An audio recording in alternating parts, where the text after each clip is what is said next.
Hey everyone, and welcome to Comic Breakdown. If you are new to the channel, please do me a favor, hit that sub button, hit that notification bell, make sure you're not missing any of the content that we have coming out. And today, we are going to be diving into Justice League Endless Winter. Now, this has been the much anticipated winter event for DC Comics. And honestly, it came at a good time. You know, we really do need a break from what's going on with DC, what's going on with Dark Knight's death metal. You know, honestly, I personally have been enjoying these events, but it's nice to break up the monotony of the same storyline continuously over the last couple months. And Endless Winter really seems like it's going to be shaping up to be a fun story, at the very least. It's going to be covering or taking over, you know, a few different lines like The Flash and things like of that nature. And I believe the entire event is roughly 12 issues. So without further ado, let's dive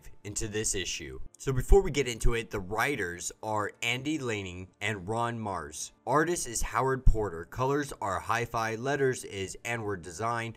Cover is Michael Janin. Variant art is Daniel Warren Johnson and Mike Spicer. Now, Endless Winter picks us up with really some B-list supervillains. Now, they've pretty much taken over Mathali Island out by the Arabian Sea. And these B-listers consist of Icicle, Multiplex, Rampage, and Catman. And as they're chilling on the rooftop, you know, drinking some Mai Tais, having a good old time, realizing like, hey, we really should have done this sooner. We just have our own island now. The cops show up, and Multiplex jumps down and kind of distracts them. The whole supervillain team is about to jump in on this, and that's when they're met with Green Lantern and the Flash. The rest of the supervillains, realizing Green Lantern and Flash has showed up, like, they're just like, oh man, like, it's about to get real. Like, I can't believe these two have showed up for us. And that's when Superman and Wonder Woman descend upon Rampage and Icicle. And the whole time that this fight is going on, Barry Allen is asking everybody, like,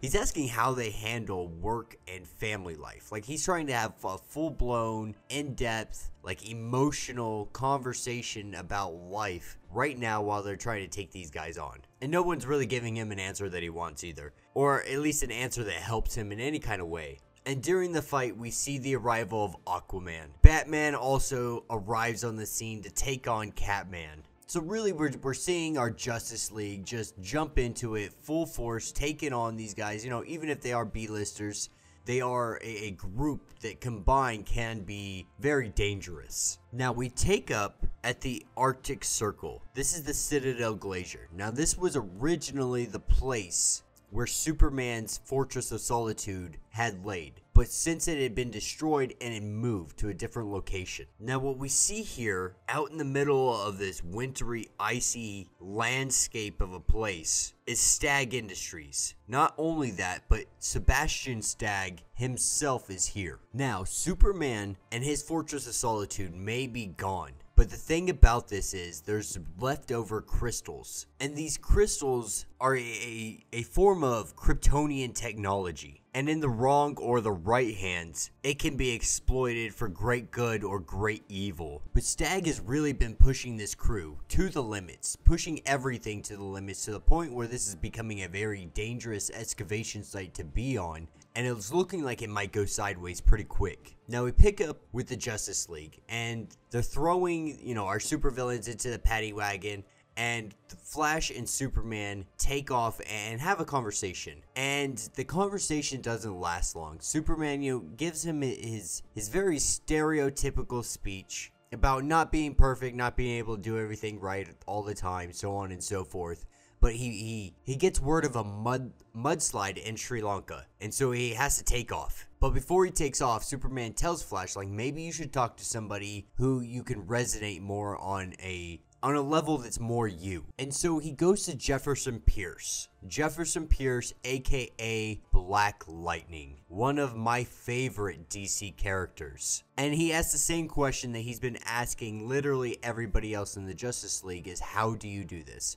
How do you not only be a single parent, but also be Black Lightning? And he tells Barry, like, I just do the best I can. I don't overthink it. I'm going to make mistakes. I'm not going to be perfect. I just put in the effort that is necessary to do both of these things simultaneously. And it's as simple as that. There's no, secret formula or anything of that nature. This is literally all there is to it. Put in the effort to be there for your family and for the people you want to protect as a superhero. And this is when Barry Allen gets a call from Batman to the whole Justice League, saying that there's an incident taking place in the Arctic and they all need to get up there immediately.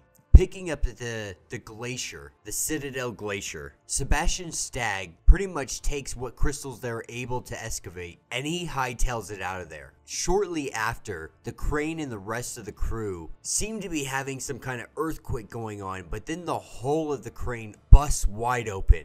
And these ice hounds come pouring in to try to take them on. And in a flash, the crew is out of there and on an island safe. All thanks to Barry Allen. And this is when the Justice League descends upon all of these ice monsters, realizes that they're just animated ice, and so they do, no gloves are on, no rules, just take them all out the best you can as fast as you can. And then there's a giant ice golem that's trying to knock the Crane off of, over the edge. And this is where Batman jumps in and throws a bomb on it and just does the cool guy walk away in his fancy wintertime Batman sweater cloak thing. And as all of this is happening, something breaks out of the ice. And he announces himself as the Frost King, looking almost Viking-like. And everybody's just like, alright. Wonder Woman's like, this isn't one of mine. Aquaman says the same. Batman's just like, that's unexpected. We were not expecting that to pop up. And instead of seeing the Justice League in front of him, he sees almost like an illusion of maybe somebody he's seen before. Because what we see here is what appears to be Black Adam, Viking Prince, and Hippolyta. And the Frost King is calling them tricksters. And this is when he calls upon his ice horde to rise from the ground. And the Justice League is completely surrounded. But at the end of the day, this is the Justice League, and they start laying waste to everything around them. Now, these guys are putting up a good fight, but at the end of the day, Superman can't even get close to this guy. And the Frost King says the world will pay, and a giant explosion of white covers everything. And we see our heroes emerging from Green Lantern's bubble. Superman standing on the outside, realizing what happened here. Realizing that this was once the place of the Fortress of Solitude. The Kryptonian crystals had fused with the ice deep within the glacier. And so this Frost King more than likely absorbed whatever Kryptonian crystal energy was left behind. And so this thing is now released upon the world because of Superman's ignorance to this situation, to what those Kryptonian crystals could do laying there in the ice dormant. And this is when we see the world covered in snow, from Gotham to Washington DC, Manhattan to Metropolis. And this is where we see Black Adam. And his dialogue says, after all this time, how can it be happening again?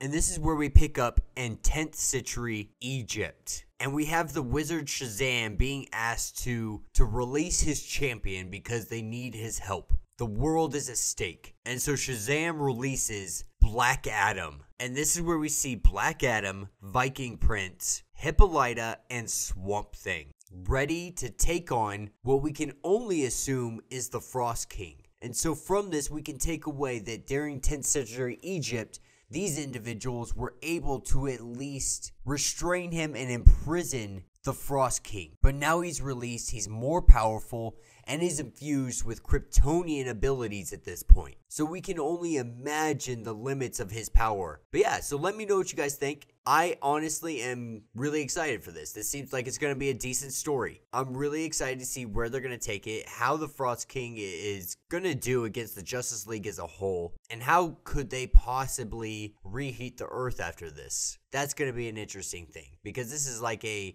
nuclear winter in a sorts. Storm of the century, if you will. But yeah, so let me know what you guys think down in the comments. If you have not yet, please be sure to like and subscribe to this channel. And until the next video,